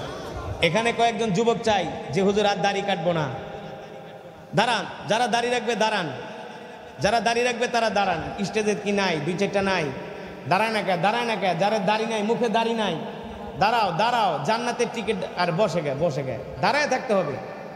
আরে আল্লাহ রসুল তোমাদের, এখন তোমাদের চেহারাটা আল্লাহ রসুলের সামনে ফেরেশতারা নিয়ে যাবে। এনে আর নাই, দাড়ি কাটা নাই, দাঁড়ায় না কে? দাঁড়াও, দাড়ি রাখলে সুন্দর মায়া পাইবা, সুন্দর মায়া। হ্যাঁ, আরো বড় এই দিক দিয়ে দেখায় ওই মনে আরো বড় লাগবে। এই দাড়িওয়ালা যুবকরা সবসময় সতী নারী পায়, ভদ্র নারী পায়, ঠিক কেনা বলেন? আরে আল্লাহ ব্যবস্থা করে। বসে কেন এত অলস কেন? দাঁড়ায় থাকো। দাড়ি রাখবে না? তোমরা দাড়ি রাখার নিয়ত করো, ইনশাআল্লাহ তোমাদের জীবন পরিবর্তন হয়ে যাবে ইনশাআল্লাহ।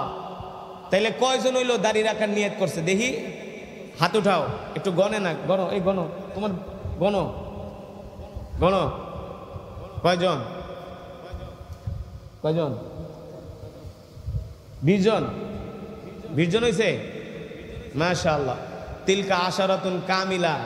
10 জন এলে নাকি পরিপূর্ণ, এখন 20 জন হয়ে গেছে। মাশাআল্লাহ, বসো বসো বসো। আল্লাহ, যারা দাড়ি রাখার নিয়ত করছে, আল্লাহ আপনি তাদের জান মালকে হেফাজত করেন, আল্লাহ তাদের রিজিক বাড়ায় দিয়েন, শত্রুর শত্রুতামি থেকে, জালেমের জুলুম থেকে হেফাজত করেন। আল্লাহ এই 20 জনের মধ্যে যারা বিয়ে করে নাই সবাইকে ধার্মিক, কি খালি সুন্দরী খুঁজো না, আগে ধার্মিক খুঁজো, নাহলে বৌরাতে মাইরও খাইতে হইতে পারে। বৌরাতে কিও খাইতে হইতে পারে, মায়ের খাইতে হইতে পারে। ধার্মিক 1 নম্বরে, ধার্মিক 2 নম্বরে বংশীয়, 3 নম্বরে আল্লাহ সুন্দর নারী তাদের কপালে জোটায় দিয়ে ইনশা। যারা দাঁড়িয়ে রাখার নিয়ত করছে, আমি নেক্সট আল্লাহ তাআলার ঘরে যায়া তাদের জন্য দোয়া করব ইনশা। মিয়া খালি ওয়াজ শুনতে আহো, নামাজ নাই, দিন নাই, একটু দাঁড়িয়ে রাখতে পারো না, আর অনেক বড় মুসলমান দাবি করো, এগুলো ভণ্ডামি ছাড়া আর কিছুই না। মিঠা কথায় চিরা ভিজে না। তুমি বলবা আমি মুসলমান, কিন্তু মুসলমানই তো তোমার ভিতরে নাই, ঠিক না বলে? আমার কথাগুলো একটু কড়া কড়া হয়ে যেতেছে। হ্যাঁ হ্যাঁ, ইসলামে নরমও আছে, গরমও আছে, ঠিক না বলেন? মাশাআল্লাহ, যে 20 জন যুবক দাড়ি রাখার নিয়ত করছে, আল্লাহ তাআলা তাদের কবুল করুন। তাহলে নামাজ পড়বেন কয় ওয়াক্ত? কয় ওয়াক্ত পড়বেন? তো কে কে হাত উঠে আল্লাহকে দেখান, হাত সোজা করেন, সোজা করেন, বলেন আল্লাহ, আরো জোরে বলেন আল্লাহ, ওয়াদা করলাম আর কোনোদিন নামাজ ছেড়ে দিব না। নামাজ পড়বেন তো ইনশা। হাত নামা। রাগ করছেন যে কোন হুজুর দাওয়াত দিয়ে এলাম, খালি একটা বার খালি হাত উড়াইতে আছে, শপথ নিতেই আছে। ভাইরে, সারা জীবন ওয়াজ শুনলে নামাজ যদি না পড়েন, এই ওয়াজ শুনে কোনো লাভ? আল্লাহ রসুলের সুন্নত যদি জিন্দা না করেন, এই ওয়াজ শুনে কোনো লাভ আছেন? রাগ করেন না, রাগ করবেন না। এটা তো আপনাদের একটা ছোট মাহফিল। বাংলাদেশের যে মাহফিল আমি করি, এক একটা মাহফিলে 15-20 হাজার মানুষ হয়। বানাই বলছি, প্রতিদিন দেখবেন আমার লাইভ, আমার ভিডিওগুলো। উত্তরাঞ্চলে এক এক মাহফিলে 300-400 যুবক একসাথে দাঁড়িয়ে রাখে। 300-400 যুবক একসাথে ওয়াদা করে আর কোনোদিন নামাজ ছাড়বে না ইনশা। তো যেখানে যাই এভাবে যুবকদেরকে শপথ করাই যে গুনাহ করবা না, নামাজ পড়বা না। আমাদের উদ্দেশ্য তো এটা, ঠিক কিনা বলেন? আপনারা আমার উপর রাগ করেন না। আমি কি আপনাদেরকে কষ্ট দিছি? নামাজ পড়ানোর কথা বলছি, কষ্ট পাইছেন? দাঁড়িয়ে রাখার কথা বলছি, কষ্ট পাইছেন? আল্লাহ আপনি সকলকে কবুল করে নেন, এই মাহফিলকে কবুল করে নেন। আরে বেটা, আর কি এর গজল এই মাইক দিয়া? না না, পরে পরে আয় হাইতান্ন আয়। বড় আশা ছিল যাব মদিনায়, সবাই মনে বড়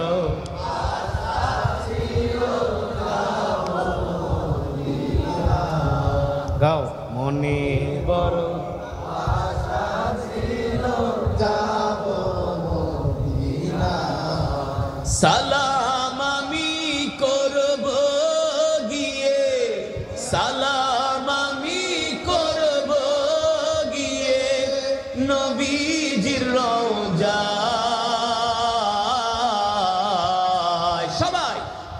মনে বড় আশা ছিল যাব মদিনা মনে বড় আশা ছিল যাব মদিনা আরব সাগর পাড়ি দিব নাইকো আমার তরি পাখি নয় তো উড়ে যাব ডানাতে ভর করি আরব সাগর পাড়ি দিব নাইকো আমার তরি পাখি নয় তো উড়ে যাব ডানাতে ভর করি আশায় আছে সম্বল নাই ঠিক কিনা বলে আশায় আছে সম্বল নাই করি কি উপায় সবাই মনে বড় আশা ছিল যাব মদিনা মনে বড় আশা ছিল যাব মদিনা সালাম আমি করব গিয়ে সালাম আমি করব গিয়ে নবীজির রওজায় মনে বড় আশা ছিল যাব মদিনা মনে বড় আশা ছিল যা